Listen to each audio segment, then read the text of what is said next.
those in YouTube land, as well as to people here and Zoom.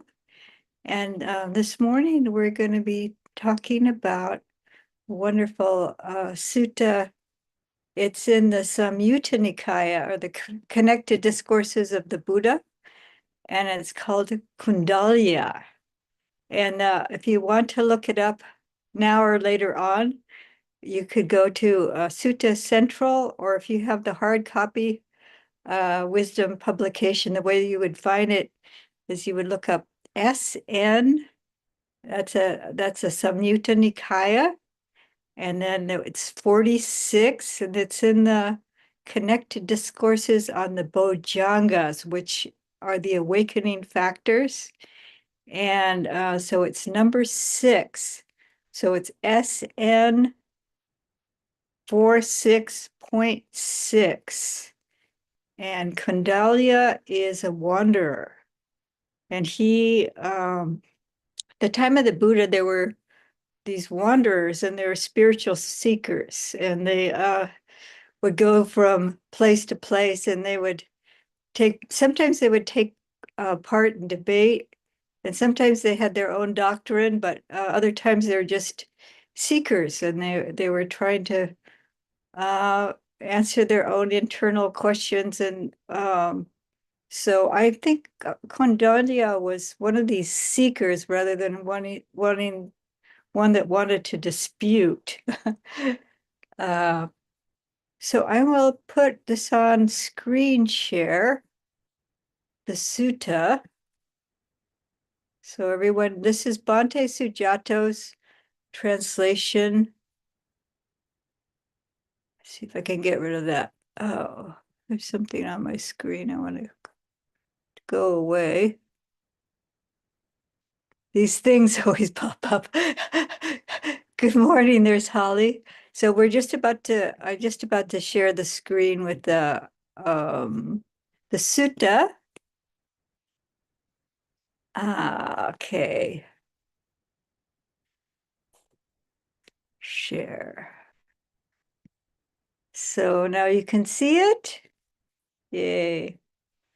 See if I can move it so I can see it fully. So this is Kuṇḍaliya, the wanderer. And he, at the time of the Buddha, was stayed at one time. This is Bhante Sujato's translation, and I'll try to get over to Bhante Bodhi's at some point. At one time, the Buddha was staying near Saketa in the deer park at Anjana Wood. Then the wanderer Kuṇḍaliya went up to the Buddha and exchanged greetings with him. When the greetings and polite conversation were over, he sat down to one side. Let's see if I can get it so I can. It's blocked. There it is. Okay. He sat down to one side and said to the Buddha, Master Gotama, I like to hang around monasteries and visit assemblies. So this is kind of cute, the way Bhante Sujato has translated it. Living independent on monasteries is a translation here, who is familiar with assemblies. So he's wandering around, and because at the time people could just wander and show up at a park. They went, and he said, when I've finished breakfast, it's my habit to wander from monastery to monastery, from park to park. So there are these parks where the ascetics and Brahmins and different people would gather, and they would debate.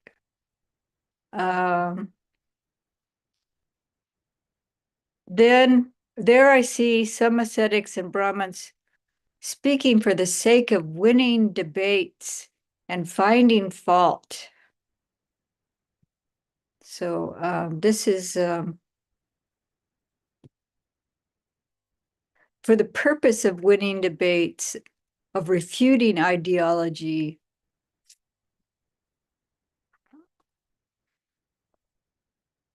And so he says, but what benefit does Master Gotama live for? And then I believe that here, well, I think what is the purpose? I think makes sense. What is his purpose? Because he was like saying these ascetics and Brahmins, their purpose is to just, debate, to to dispute other people's, beliefs and win an argument. And so what is your purpose? Why are you what is your purpose? And the Lord Buddha answers, the benefit of the realized one lives for Kuṇḍaliya is the fruit of knowledge and freedom.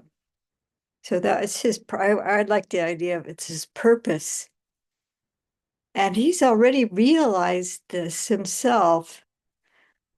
So that's interesting that's for the benefit, maybe why Bhante Sujato, because it's for the benefit of others,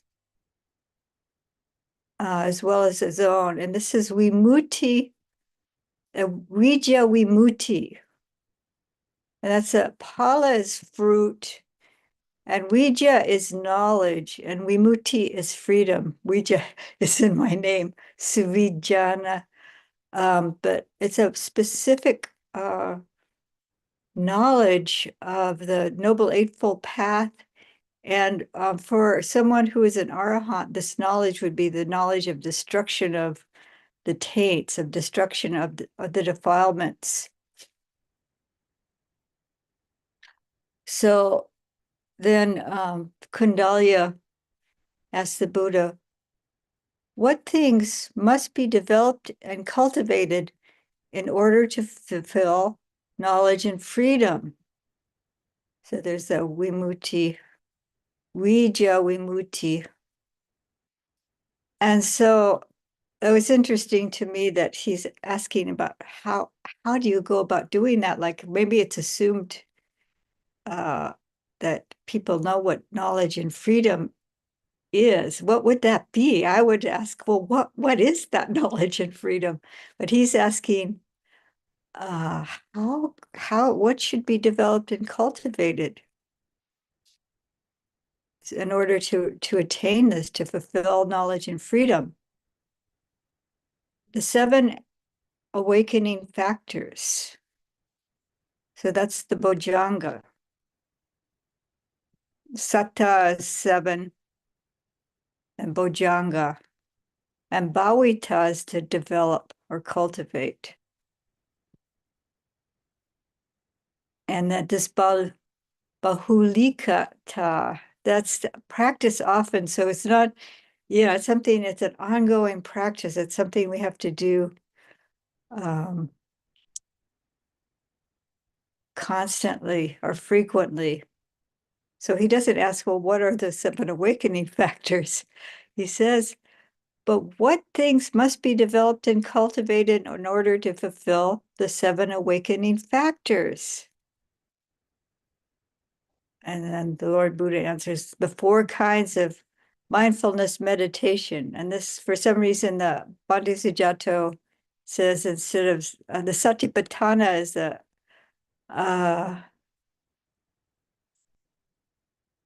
this is attending mindfully, being present with mindfulness. But people translate Satipatthana as establishments or foundation of mindfulness.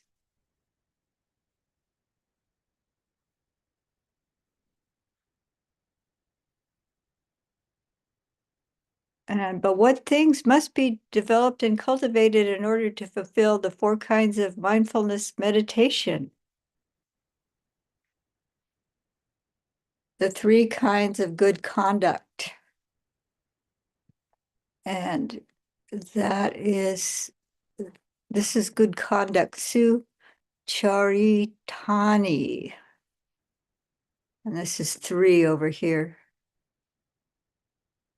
Three types of good conduct. And we're going to get into what that is, because because he's going down kind of the causal chain. This is interesting. There's like this causal chain of four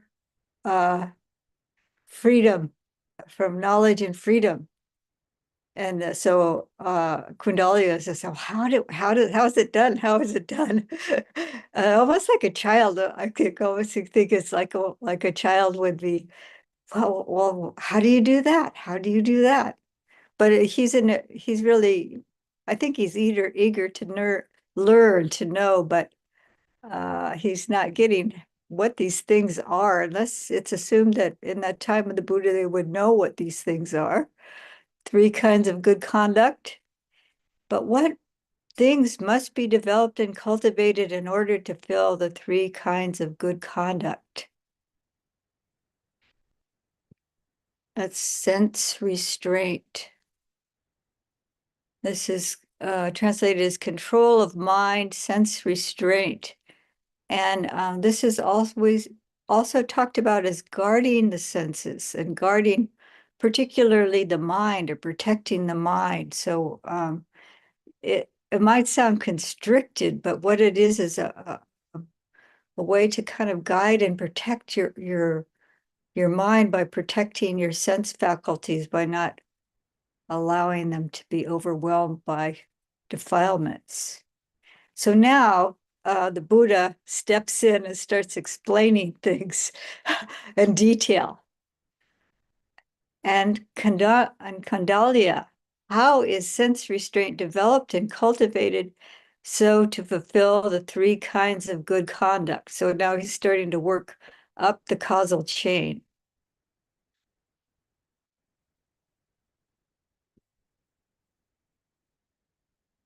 A mendicant sees an agreeable sight with their eye, and they don't desire or enjoy it, and they don't give rise to greed.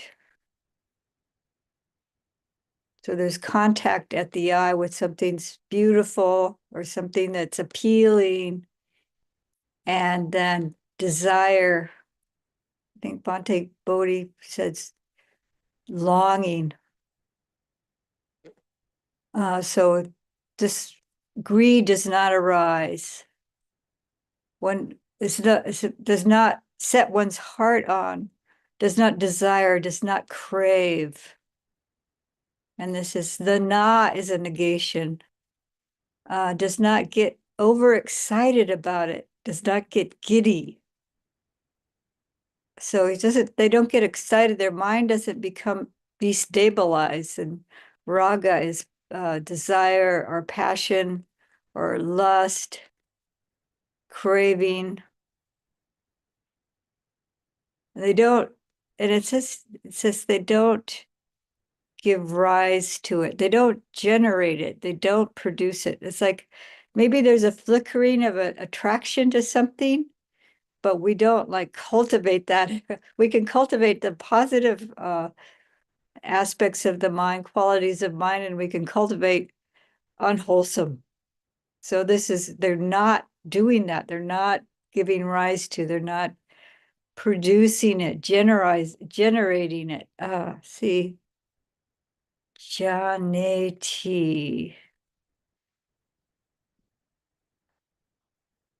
But if they see a disagreeable sight, they're not dismayed, their mind isn't hardened, dejected, or full of ill will.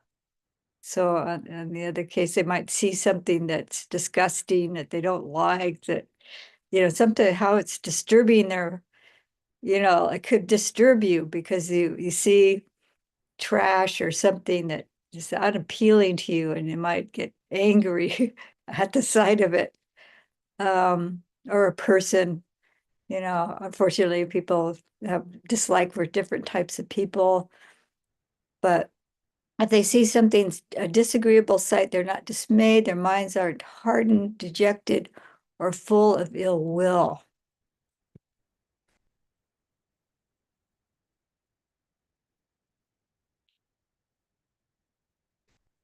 Their mind and body are steady internally, well settled, and well freed. That's so beautiful. So because we're not disturbed by either things that are agreeable or disagreeable, then both the mind and body are steady internally and well settled and well freed. Isn't that beautiful? It's suvi mutang. It's a thoroughly freed, correctly liberated, perfectly emancipated, because we're not being driven by our sense gates. Furthermore, a mendicant hears an agreeable sound with the ear, smells an agreeable odor with the nose, tastes an agreeable flavor with the tongue, feels an agreeable touch with the body, knows an agreeable idea with their mind. They don't desire or enjoy it. They don't give rise to greed. So this goes going through all the other senses. And then at the mind, I think this is the most, we were most disturbed by our own minds and by memories. We may see something that's appealing to us, and because we remember that was a wonderful in the past, tasted good, or something, so the desire, we could cultivate desire just by this memory. It's kind of like a reverberation in the mind going on, uh, past enjoyment, and gotta have it again. Just the memory of that, how can I get that again? And so the mind agitates itself. So an agreeable idea comes up in the mind, and we don't like cling to it and chase after it in our minds, and or just relish the memory of it, which which is that janati, which would be the cultivating it. So then their mind and body are steady, internally well settled, and well freed.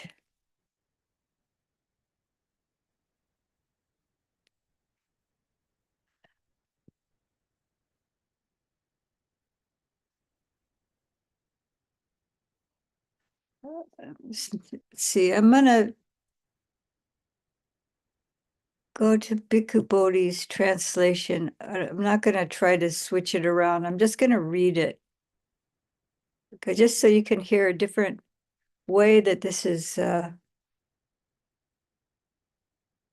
want to focus on the guarding the senses, and how Kuṇḍaliya is the restraint of the sense faculty developed and cultivated so it fulfills the three kinds of good conduct. Here, Kuṇḍaliya, having seen an agreeable form with the eye, a bhikkhu or bhikkhuni or anyone does not long for it, or become excited by it, or generate lust for it. Their body is steady, and mind is not dismayed by it, not daunted, not dejected, without ill will. Their body is steady, and mind is steady inwardly, well composed, and well liberated.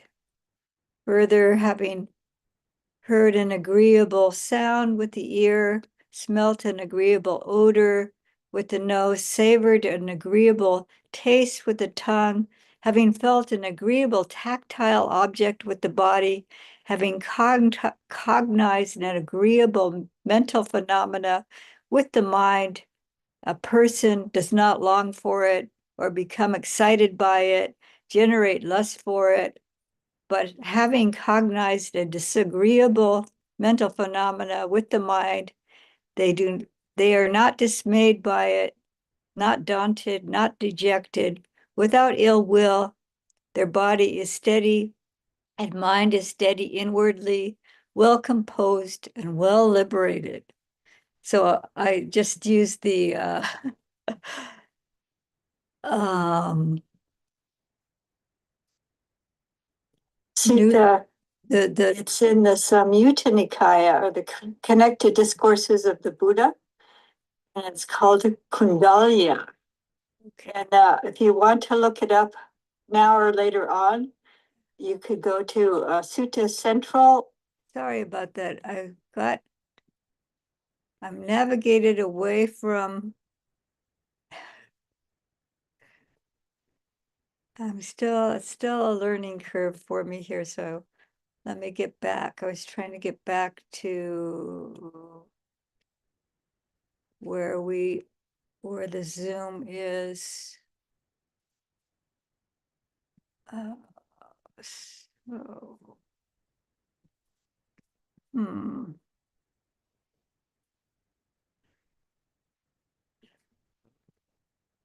okay.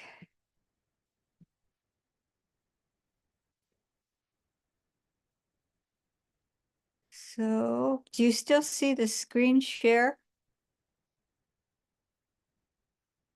Okay, so I've lost somehow.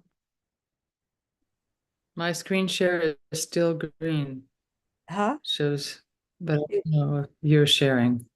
It shows what I'm let's see. It shows your Gmail list. Yeah. Okay.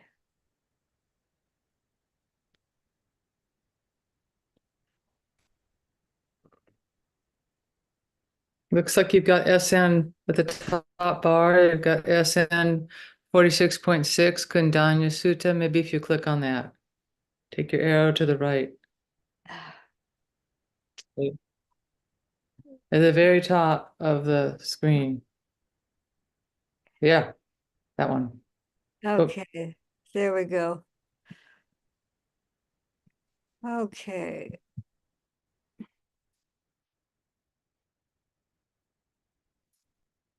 So, we'll keep reading here. Thank you, Holly. So that's how sense restraint is developed and cultivated so to fulfill the three kinds of good conduct. And how are the three kinds of good conduct developed and cultivated to fulfill the four kinds of mindfulness meditation? A mendicant gives up bad conduct by way of body, speech, and mind, and develops good conduct by way of body, speech, and mind. So the good conduct by body is refraining from killing, refraining from stealing, and refraining from sensual or sexual misconduct. So, and then the inverse of that would be, instead of killing, you would protect life.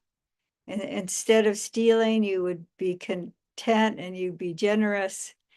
And then you would respect your own and others' relationships instead of a harmful sexual activity. And then refraining from harmful speech. The three kinds of, it's actually four kinds of speech: refraining from lying, refraining from divisive speech, refraining from useless speech, and there's a fourth one. I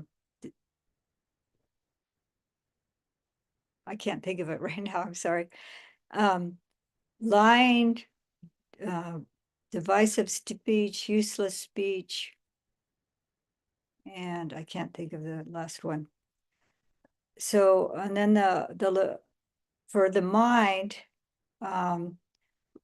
refraining from sensual or sense desire, and refraining from ill will, and abandoning wrong view, and what would you would cultivate would be, of course, right view, and metta instead of ill will, And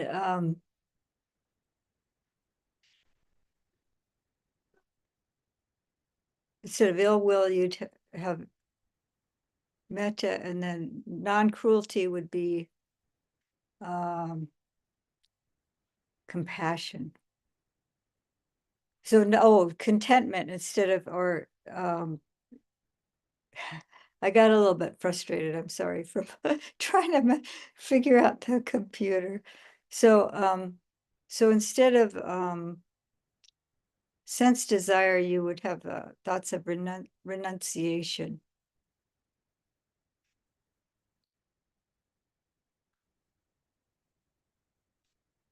Okay. So that's the three types of good conduct and abandoning the unwholesome conduct.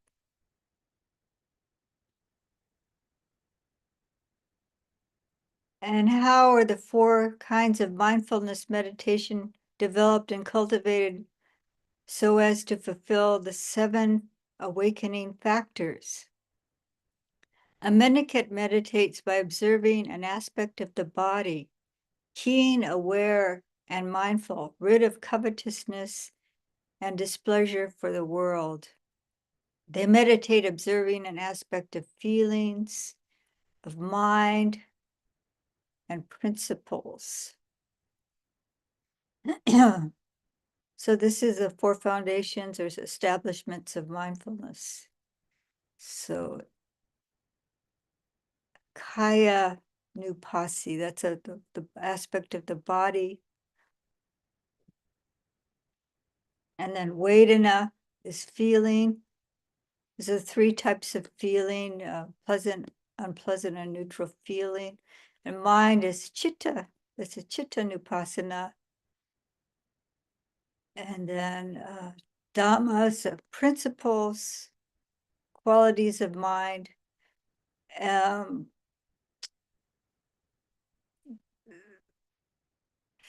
This would take quite a long time to discuss the 4 foundations of mindfulness. There's whole courses on this, even just with the contemplation of the body.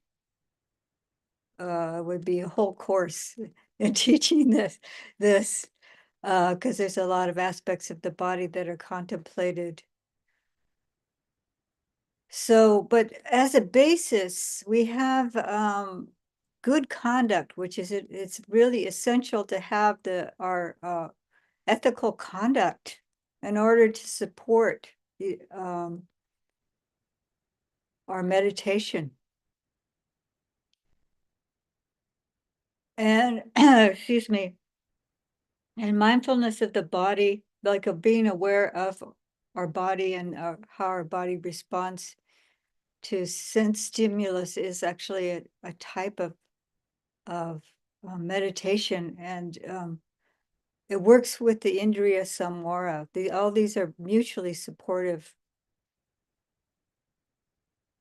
So if we are developing this awareness of the mind, of what's arising of the mind and how the mind is responding to stimulus, then it protects also will protect our behavior. So it goes back and forth. And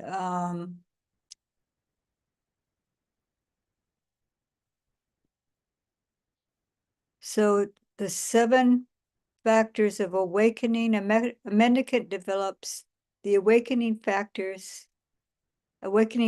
of mindfulness, investigation of principles, energy, rapture, tranquility, and immersion. So this sati sambojjhanga is the awakening factor of mindfulness.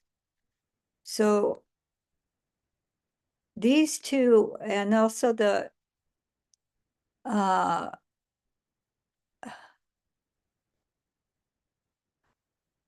where is it? I don't see it. I think he's ellipsed it. The Dhamma Vijaya, the investigation of principles, these two we can actively cultivate.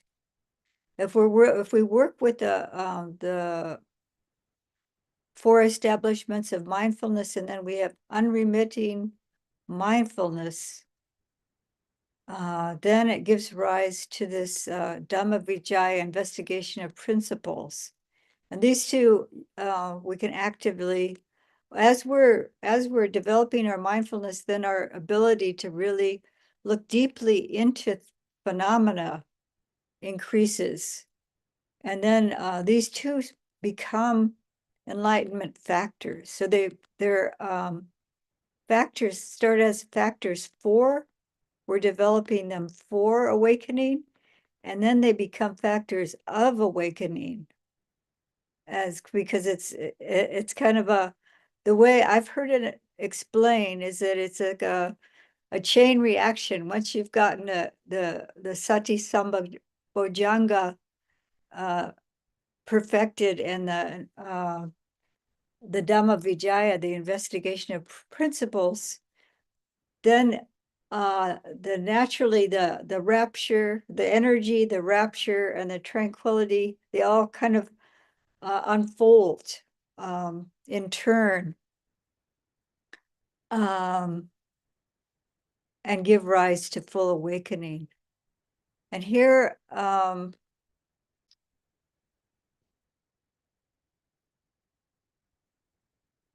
they rely on seclusion, fading away, and cessation, and ripen as letting go.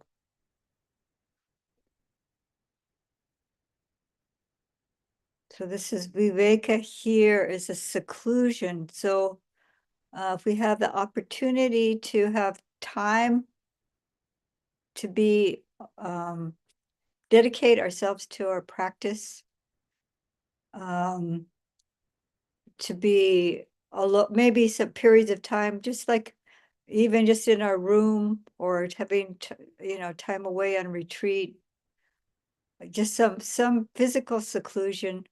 But there's also there's kaya viveka, which is the physical seclusion, and there's chitta viveka, which is the mental seclusion, and that's that we've pulled away from the defilements, and largely pulled away from the impact. Like we're not, this is the when we are developing the Indriya Samvara, we're not allowing ourselves to be impacted by the senses as much. And so we're pulling more and more inwardly, and that way we can be more in contact with what's going on in the mind itself. So we have viraga here. It's translated as fading away, the fading away of passion. Raga is passion, actually. So we're fading of desire, dispassion, and detachment from indifference. Indifference isn't such a, not that we don't care, but we're not pulled one way or another all the time by desire. The desire has faded away. And nirodha, this is can be considered the cessation of unwholesome states, cessation of suffering. And then the wasaga. The wasaga is letting go or relinquishing, completely relinquishing the attachment to existence even. Wasaga also has a sense of giving. So giving up, giving. So it's also used as a sense of generosity of giving. So when we're cultivating giving of ourselves like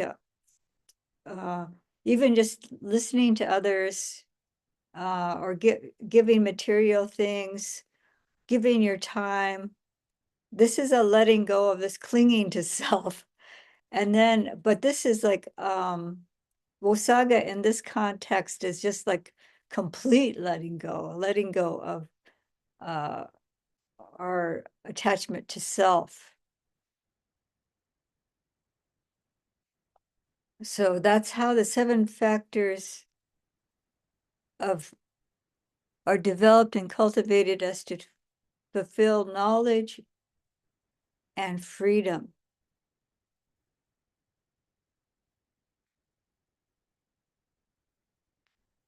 So knowledge and freedom, he doesn't, this is the Vijja Vimutti. He doesn't go into detail about that.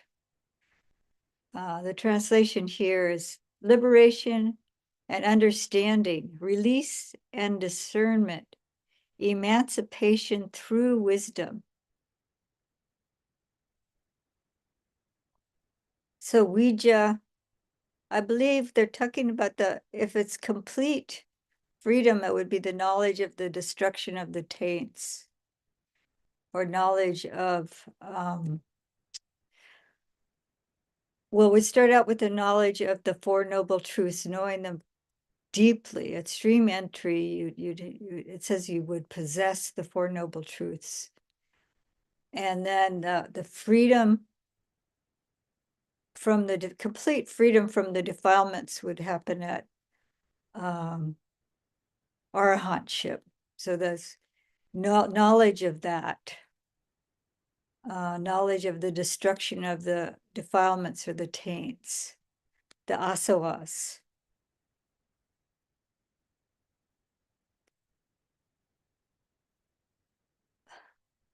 But maybe Kuṇḍaliya has a sense of what that is, because he's a wanderer and he's a seeker, and this is actually what he's looking for.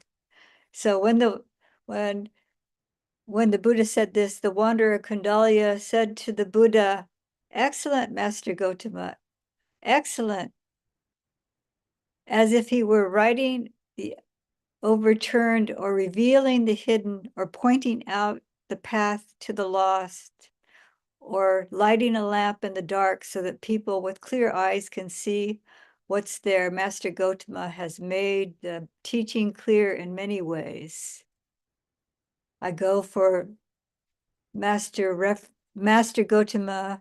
I go for refuge to Master Gotama, to the teaching, and to the mendicant Sangha. From this day forth, may the Master Gotama remember me as a lay follower who has gone forth for refuge for life. So I'm gonna see.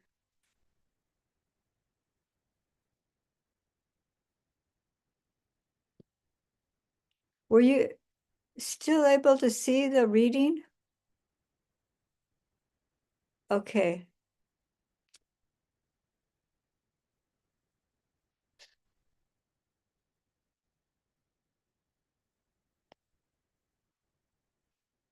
So this is a beautiful sutta, and that there's this detail given in it that and it's seen as a causal chain, like you have the dependent origination. It sounds so dreary because you end up in dukkha, it goes from ignorance all the way crashing down into suffering. But this is a path to liberation. So so you're looking at the causes, what you can develop.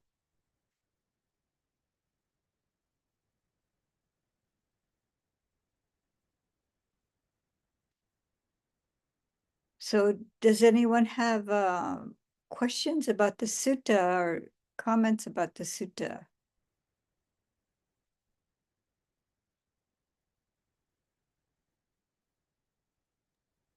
There was a question in the chat asking for a translation to be put back on the screen. Oh, okay, you want to see, let me see if I can, Satipatthana. I'm gonna have to turn off this original, let's see, where's it in the chat? Here. Yeah, that was my note, and I had a question, a comment that when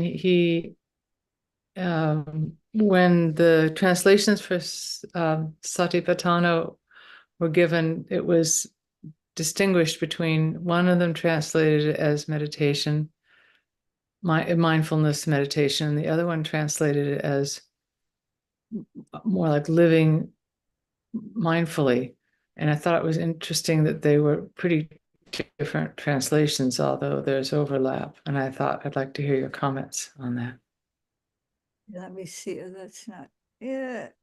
It's in the chat, but that's what I put in the chat. But if you could find where there was that translation for mindfulness, that would be nice. He said establishments, or I think he said establishments of mindfulness, but let's see. I could see if I can okay. Ascension.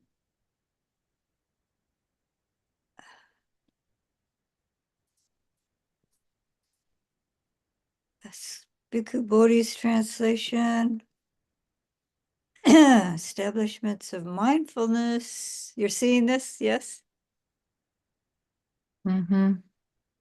4 establishments of mindfulness were developed and cultivated. They fulfill.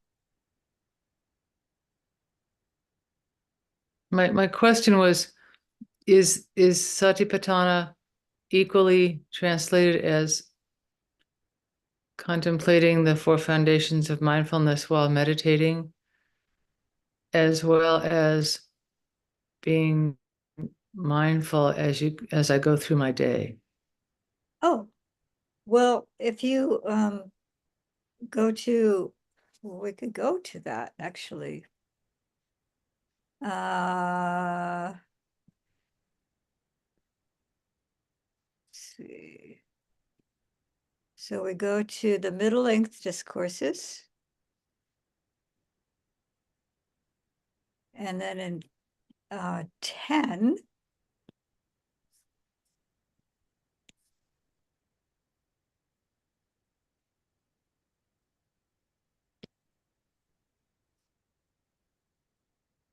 okay. So, okay. See what Bhante Sujato, how he calls it the mindfulness meditation, but there's also translated as the establishment discourse on attending mindfully. That's interesting. Bhante Bodhi has it as establishment of mindfulness and the foundation of mindfulness, I think Ajahn Tanisaro says. But you're asking about observing the body. It starts out with the mindfulness of in and out breathing, awareness of the breath. And it's just the first tetrad of the Anapanasati Sutta. So it's basically just the bodily experience of the breath. And then they have this 4 postures.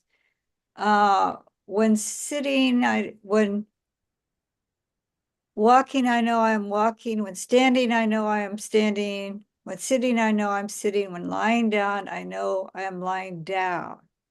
And then there's what Bhante Sujato translates as situational awareness. And that's sati sampajanya. Let's see how they say, attentive, alert, mindful of cultivating attention. The sampajanya has to do with knowing, knowing that when you're walking, I know I'm walking. When I'm lifting up my cup, I know I'm lifting my cup. I know I'm putting it to my lips. I know I'm drinking it. So I'm there. I mean, this is why he likes to call it situational awareness. A mendicant acts with situational awareness when going out and coming back, when looking ahead, looking aside, when bending, when extending the limbs. When I'm putting my arm out, or when bearing the outer robe. So this is for the monk. But when they're out on alms round, they're aware of all these things. Robe, bowl, and robes when eating, drinking, chewing, tasting, urinating, defecating, walking, standing, sitting, sleeping, walking, speaking, and keeping silent. So this would mean that in all activities of our day, we can be bringing awareness. And also all activities, there's a teaching too, when in the gradual training, all activities of the day, we can be aware of sense, we could be practicing sense restraint or guarding the sense faculties. So it's not just when we're on the cushion, it's all throughout the entire day. So this it seems like when I practice mindfulness meditation on the cushion, it's got a different focus than when I'm out in life, such as in this situational awareness list. It's what it feels like, but I hadn't really focused on the distinction or the difference, or that they both had different I don't know, flavors, but they're still both mindfulness. yeah. I don't know. So, That's what I was thinking. yeah, so when we're cultivating mindfulness on the cushion, that helps us throughout the day. And when we get up from a cushion, it's the ideal is to not drop the mindfulness, but bringing the awareness to our activities and keeping the awareness of what's arising in the mind as well. So, but because if we're really distracted during the day and letting our minds just kind of go everywhere and not in the present moment, then when we sit down on the cushion, the mind it's going to be really hard to settle it. So all that we do to maintain the mindfulness and the indriya samvara, the guarding the senses through the day, that's going to help us have a deeper meditation when we sit down. So they're mutually supportive. It's going to help us in our daily life. You know, the more time we have on the cushion, the more we are aware of what's arising in the mind, and the more we work at bringing our awareness to our object. It's often the body. See, this is the thing, with the four foundations of mindfulness, they start with the body to get you established in bodily awareness. And from there, you can work on the other foundations, like what kind of feelings are arising. And you can choose one of them to work with. Like I might choose Vedana to work with, and I can see the contact is pleasant or the contact is unpleasant, and I stay, or it's a neutral contact at the senses. And then throughout the day, that can be my meditation and on the cushion as well. So I could be focusing on the body or on feelings or mental phenomena. Any one of those I could be working with, both on the cushion or off the cushion. But starting with the body is really essential, because so many of us are just out of touch with the body, and then we're out of touch with the present moment. We're out of touch of what we're actually doing. And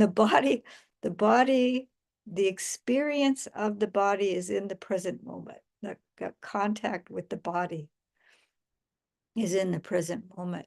So I hope this answers your question.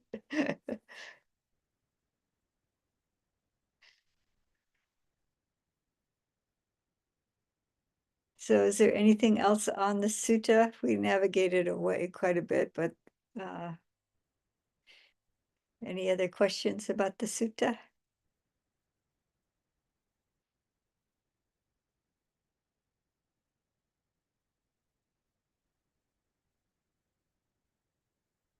Well, I'll close the I